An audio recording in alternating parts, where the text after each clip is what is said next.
در قسمت آخر سریال زندگی شاهانه دیدن به سراغ ماجد میره و همه چیزو براش تعریف میکنه و ماجد میفهمه که اونور پسرش دمی رو کشته و شبنم و ملیسا و مسعود هم خبر دارن به نوعی با او همدست بودن. اونور که تصمیم میگیره خودشو به پلیس تحویل بده، اما قبل رفتنش ماجد سر میرسه و میگه برای تسلیم شدن دیره، تو رو با دستای خودم مجازات میکنم و داد میزنه همتون مقصرید. اما اونور میگه کسی که مقصر منم و قبول میکنه با ماجد سوار ماشین بشه و باش بره و هرچی همه میگن اونور نرو ماجد میکشتت، اما اونور به حرفشون توجهی نمیکنه و با ماجد میره. ماجد اونور رو به جنگل میبره و مجبورش میکنه قبر خودشو بکنه و همون بلایی که سر پسرش آورده رو میخواد سرش بیاره.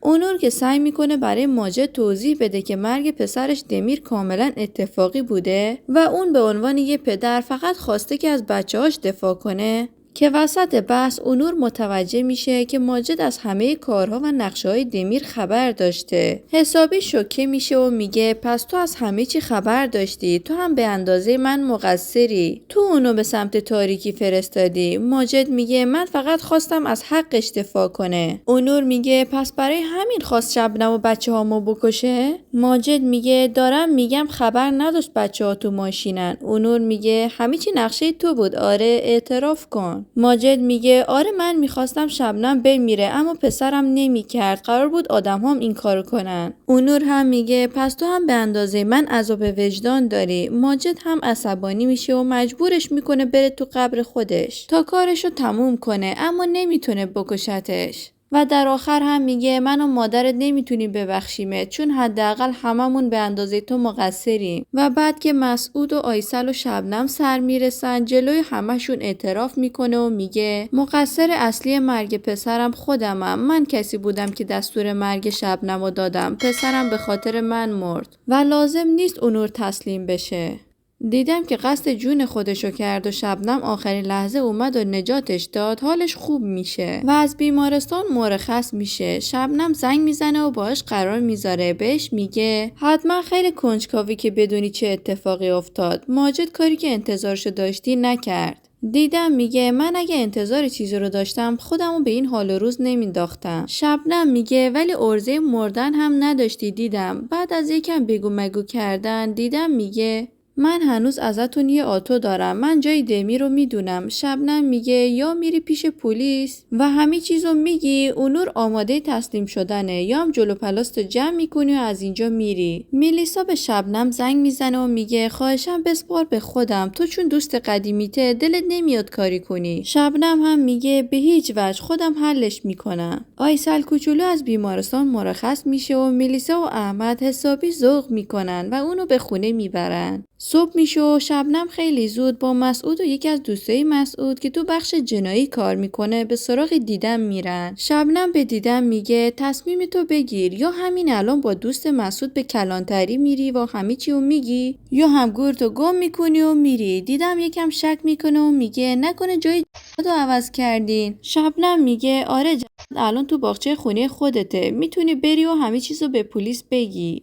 تو صحنه بعد ماجد دوباره پیش آیسل برمیگرده و تصمیم میگیرن که زندگیشون رو ادامه بدن و خوشحالی که موقع زنده بودن دمیر نتونستن بهش بدن الان بدن. دوباره برمیگردیم پیش دیدم و شبنم که شبنم به دیدم میگه با یه حرفم میتونم بندازمت زندان، یا زندان میری یا از اینجا میری. دیدم هم میترسه و به اتاقش میره تا وسیله‌هاشو جمع کنه و بره که ملیسا به اتاقش میاد و میگه شاید همه تو رو بخشیده باشن اما من دلم خنک نشده، باید مثل من زجر بکشی، باید بلایی که سرم اومده رو سرت بیارم. دیدم میگه من باختم ملیسا، همه چیزمو از دست دادم، جایی ندارم برم. همه این بلاهایی که میگی سرم اومده، دیگه چی میخوای؟ ملیسا هم اسلحه‌شو در میاره و میگه وقتی بمیری احساس پیروزی میکنم. در این حین احمد سر میرسه و ملیسا میبینه اسلحه شلیک نمیکنه. احمد هم باش درگیر میشه که اسلحه رو ازش بگیره که گلوله شلیک میشه و دست دیدم زخمی میشه، اما زخمش سطحی هست و دیدم طبق قراری که با شبنم گذاشته بود از اونجا میره.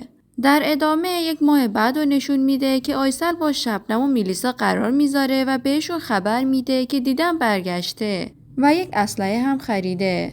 دیدم مسعود و احمد رو که خارج از شهر هستن و تعقیب میکنه و 2 زن اجیر میکنه که با مسعود و احمد گرم بگیرن و تو نوشیدنیشون دارو بریزن و بعد از بیهوش شدنشون لباساشون رو در بیارن و باهاشون عکسای ناجور بگیرن. در ادامه برو به شبنم خبر میده که براتون گزارش جرم اومده و مانژه رو پلم کردن. شبنم که میدونه کار دیدمه میگه یعنی چی؟ الان من جریمه میشم؟ برو میگه چون شما بد مکان رو خریدین پای مسئولین قبل شما هم وسطه. میلیسا میگه یعنی دیدم خودشم انداخته تو چاه؟ شبنم میگه اون فقط میخواست مکان بسته شه، بقیهش براش مهم نیست. شبنم برای هدیه ازدواج آیسل و ماجد رئیس هیئت مدیر بودنشو میده به آیسل و آیسل حسابی ذوق میکنه و وقتی کل خانواده دور هم جمع شدن و دارن شادی میکنن و زندگی شاهانه‌شون رو جشن میگیرن که عکسای ممنوعه مسعود و احمد رو برای شبنم میفرستن. میلیسا اولش حسابی ناراحت میشه و آشوب به پا میکنه، اما شبنم سریع به دیدم شک میکنه و میفهمه براشون تله گذاشته.